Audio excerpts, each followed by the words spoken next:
கூட வந்து ஒட்டிக்கிட்ட சொல்ல கழட்டி விடவும் மனசே இல்ல. என்ன கொடுமையடா காஞ்சி போன மிளகா உள்ள கொட்டி கடக்கும் விதையா போல காரமாக வெடிச்சா உள்ள பாவ நிலைமையடா.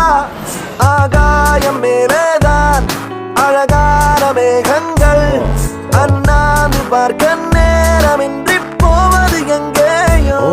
வெயிலோடு மழையும் ஒன்று சேர்ந்து வந்ததுவோ இந்த கொஞ்ச நேரம் பயணம் சென்று முடிவது எங்கேயோ.